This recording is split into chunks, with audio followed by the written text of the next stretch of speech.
Hello, people of the internet, it's Amanda, and this is me. Just finished watching Fantastic Beasts: Crimes of Grindelwald, and I have a lot to say about it. Right off the bat, I'm just gonna say it, just like the other things that I've talked about in this channel. I'm not someone who does professional reviews or any of those technical stuff. Two, this is just gonna feel like if you sit down with a friend and talk to them about, films or books or something like that. This is just me sharing my thoughts on the films that I've seen or TV shows that I've seen. Getting too creative, I'm gonna pop up some pictures here and there, but don't expect anything too technical, professional, or anything of the sort. And as always, there are gonna be spoilers. So, not that that's anything new or anything, I just want to point it out once more. Now, getting right into it, I'm gonna start with the plot. The title suggests like it's about the crimes of Grindelwald, therefore it is going through the timeline after Fantastic Beasts where Grindelwald was arrested, and so we are met with this wonderful, in my opinion, it's visually stunning. That opening scene was very powerful, and needless to say that I think I've said this before, Fantastic Beasts, like the first one, it was giving me like nostalgic vibes in a way because I'm a massive Harry Potter fan, but then at the same time, like it's not exactly something that felt like a strong opener to a new franchise or a new installment to a fandom or something like that, but it is something that's very endearing in a way. But this film, as soon as I watched that first sequence, I really told myself that it's gonna be much more exciting and I probably would like it more than the first one. And then just going back, the first sequence was really good. I'm very excited to see Johnny Depp play Grindelwald, mainly because when he was casted for the first one, and I like Johnny Depp as an actor, but I do know that because of how eccentric he can be with his roles, usually it's more of identifying him as Johnny playing someone. So I was afraid of him melting into the role of Grindelwald. Probably it would look like, I don't know, like Captain Jack Sparrow playing a wizard or something like that. Because of how short his stint was in the first film, I still was unsure as to how that's gonna be. And so now moving into the opening sequence where we are shown that this was Grindelwald making his escape, it was like, I was still unsure of how it was gonna go because he had little lines, like little to no lines in that first sequence, but it was fantastically made. It brought me back to a lot of like the latter Harry Potter films where it was raining, it was action-packed, there was a lot of magic involved, and you just get caught in the moment. And that got me like really excited and think to myself that, okay, we're off to a good start. And it moves along into introducing us to Leta Strange and Theseus, Scamander, Newt's brother, and they have this entire thing where Newt's international traveling ban, they want him to join Aurors or become an Auror or just aid them into this whole quest of finding Credence. And as was mentioned in the promo materials for this movie, the plot literally revolves around Credence and finding him and just learning about like what's this whole mystery of him and his family. What's the deal with like Grindelwald wanting to get him like he's some sort of like a weapon or something like that. And overall, that in itself ties the different storylines of the characters, because obviously for a massive plot there's going to be like sub-stories here and there, but that ties it all together. That's a reason why they are all going to meet in one place. It's because of Credence. And to me, like, I understand that and I love how that ties the plot together, but also because we're playing into like having so many characters in the film, like new characters being introduced to us. I do feel like because there's a bigger plot going, some of the sub-stories are put there, and I'm just starting to like or get attached to some characters, or I'm just starting to understand their story, and then they're just gonna disappear, or their story is just gonna disappear, or they're not gonna be given more screen time or something like that, which I understand, like cramming it into just 2.5 hours, I think. Like that in itself is a challenge, and considering that this is directly a screenplay and not a book, so you really have to just rely on what you see on screen and the story that you see on screen. There's not a lot of like underlying storylines there that you can discover. So the characters that I'm talking about is, like, for example, Leta Lestrange, like how she sort of has this depth to her character, how interesting that thing was with her, like when the boggart transformed, and I was like curious, is that an obscurial but it's white, so what exactly is happening in that flashback scene? And then we start to learn into her story. So, and she was a very like compelling character in a way, like she's always been considered as someone who's wicked, but we know because of her being friends with Newt back when they were younger, she's not exactly like that. Like she has more dimension, more of a story to her, and then suddenly I was really surprised that she just went just like that. Like for example, Nagini, there's also something like that where it's very exciting to see her be introduced in the film, and then just have her as this sort of like side character to be with Credence, and there's just a lot of things happening with this bigger plot happening, and a lot of like little subplots happening, and like those subplots were sort of like left in the shadows once we've achieved, or once we've reached that peak of the story. You know what I mean? When Grindelwald was sort of like recruiting people and asking people to join him, and it's that main theme of choosing a side. And yeah, I mean, yeah, that was like the low point of the film for me. But if they could have just focused on the grander scale of things, you know, just this entire thing of what makes Grindelwald very compelling and why he wants to have Credence on his side so much, I think that would have made it a bit more stronger, minus the whole like subplots of things and stuff. Especially that whole tension with like Tina and Newt, where it's there and then it's not gonna be there because we need to focus on this other thing. So yeah, I mean, yeah. Again, I am not a professional reviewer, so this is how it's gonna get. Yeah. Moving forward from my own lack of ways on explaining these things, I wanted to say that, again, going back to the whole Johnny Depp commentary,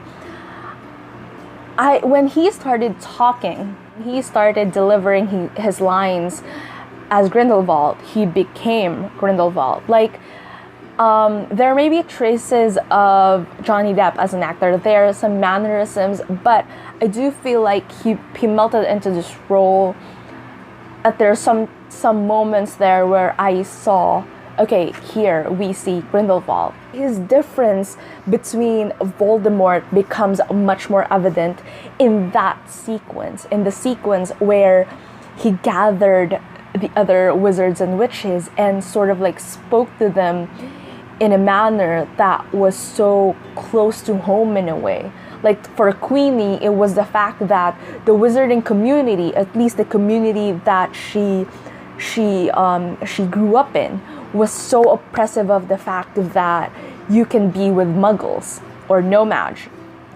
And because she fell in love with one, she felt that it was the raw identity, like it was a raw feeling and emotions of her Grindelwald used in seducing her into his side, and that comes with other members of like the wizarding community as well. He was downplaying his terms. He was saying that it's not about like muggles being not important. It's just them having a different value than us, which is sort of just a brushed up or a sugar coated version of what was said earlier than that. But the way he speaks his words, it makes him a very convincing, like it makes Grindelwald, if you get what I mean. Like his difference with Voldemort is that people are scared of Voldemort. People are so like obsessed with the idea of following him. He's this power figure, whereas for Grindelwald, he may be that leader, but he always stresses the idea that this is not about just me, just you following me.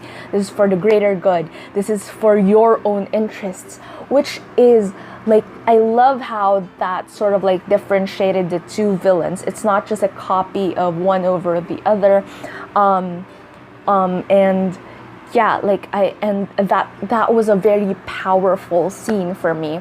Pause. Hello, this is Amanda from a couple of minutes after I finished filming. I forgot to mention about the whole Dumbledore Grindelwald thing.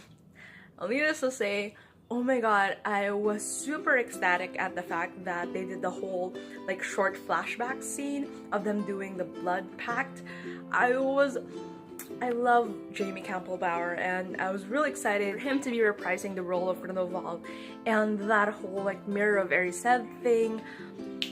Whew, I mean, for me it was very poignant. It was done beautiful, like that whole parallelism thing, that whole him just remembering this relationship, this bond, this connection that he had with this equally great person, you know. So I am already looking forward to more encounters between like the two of them when they actually meet face to face and further into the franchise.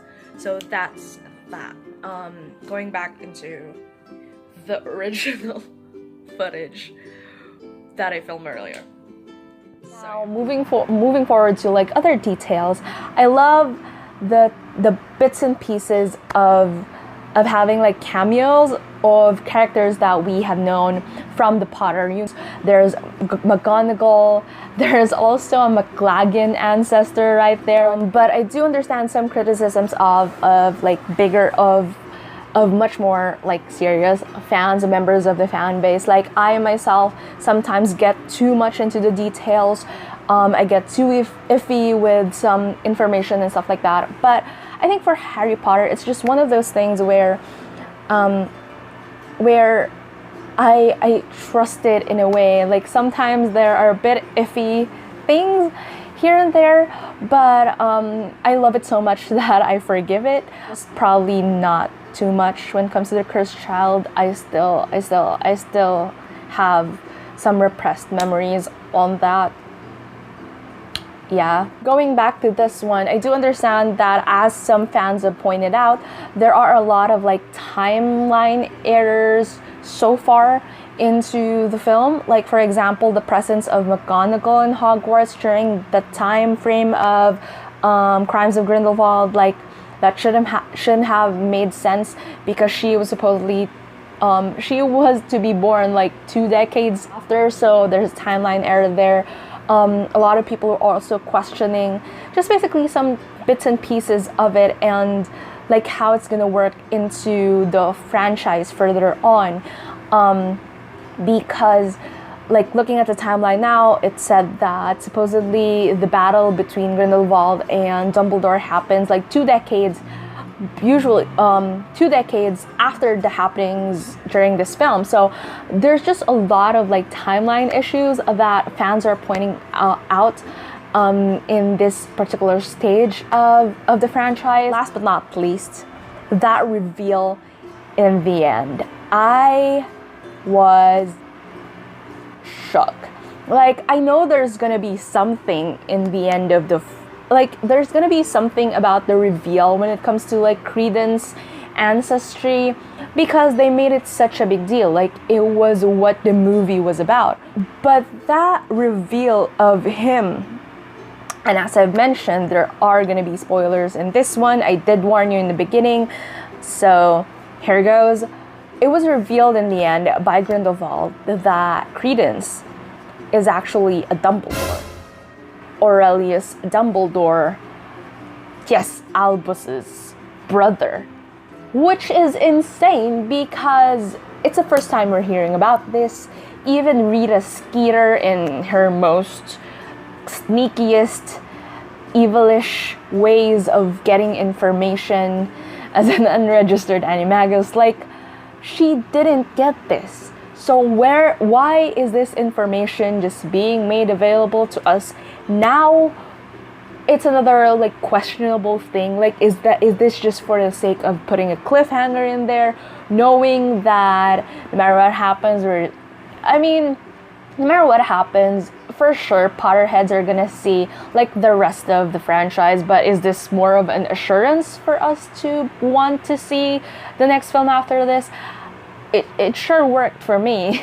I don't know about you, but I mean, that reveal in the end got me thinking about a lot of things. First, I was shocked back when I was in the cinema. And then the more that I started to just mull over it, again, talking about, like, not gonna go into specific dates and stuff, I'll leave that to the experts, but it's more of the idea that even the timeline itself doesn't, or even, like, one, did Dumbledore just not, and even Aberforth, just not acknowledge the fact that they have another sibling? Number two, so looking at the time frame, most likely Credence should have been like the youngest, but even Credence's age in the movie wouldn't really match up to, again, another timeline issue. The only thing that sort of like connects what's happening is a lot of people have theorized that after watching the first Fantastic Beasts film, that Ariana may have been an Obscurel herself, and so like this connection happened, and probably like the writers, the producers, J.K. Rowling herself is sort of like, okay, so I sneaked that little detail in there. I mean, that should have been a clue, but still, it still caught me by surprise because there's a lot of questions happening there. Like, it wasn't in the Potter universe. It wasn't, like, it seems impossible for Albus not to know about it, or Aberforth to even mention, considering the fact that he was so like passionate of taking care of Ariana. Kendra, like, there's just a lot of, and even like their father was in Azkaban for, you already know these details, so where the heck did Credence come from?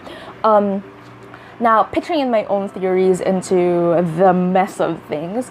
Number one, it's either, like, I think the best getaway from them from the situation is probably, like, one, this could probably be, like, Grindelwald's, he could be lying, in a way, just to manipulate Credence, because of, like, he knows how much he craves to know more about his family, and, like, what was happening? Why was Credence in that? Like, considering Leta's story of her switching, like, the babies, it's very much like an Asian drama thing. I literally laughed at that scene. But with that thing, like, what was whoever carrying Credence or Aurelius in this particular thing? Why were they on their way to America? Considering that was the whole, like, that whole subplot thing was about. There's just a lot of questions here as to how is it possible for Credence or Aurelius to be, like, related to a Dumbledore. It's just, there's just a lot to process. So the main thing that could probably be leaned onto is the fact that Grindelwald is lying, and Grindelwald is just using this. He's very cunning, he's very smart. He knows that he's probably the only person who can sort of like manipulate Albus's feelings, and therefore like introducing this so-called brother. It's with the guilt of Ariana just looming over their own story. Like, it's, I don't know, I just don't know what to make of it. And another thing is, could Ariana have possibly created another, like, is Credence a Horcrux that we don't know of? Like, was he a Horcrux, an accidental Horcrux of Ariana? Is he I mean, we have seen that there's a way to sort of like stabilize an Obscurus. So would it be possible that Ariana being an Obscurus is like something that could have been transferred to Newt to Newt. I'm messing things up. See, to Credence for some other reason.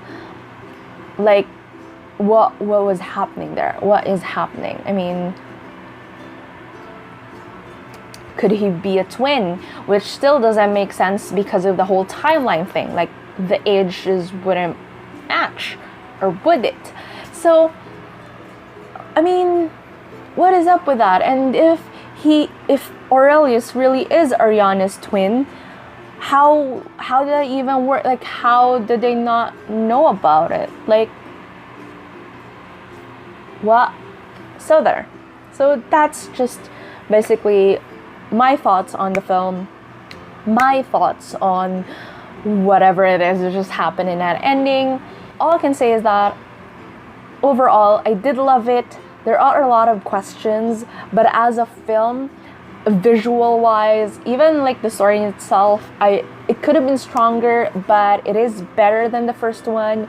It made me more nostalgic because they featured Hogwarts in it. So, I mean, it's something that reignited, if not like it's always been there, but have always clinched me to the Harry Potter universe. But yeah, I mean, I have a lot of questions. J.K. Rowling has a lot of explaining to do, and they're doing another film, I think they did a great job at setting it up because of that ending. So there's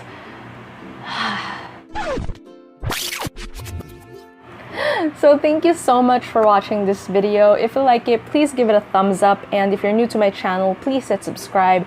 If you have seen Crimes of Grindelwald, tell me your thoughts down in the comments below. I would love to talk to you more about it. So there's that. I'm so sorry about how horrendous this is, just like my other reviews, but yeah, thank you so much for watching. I'll be seeing you again soon in a new video.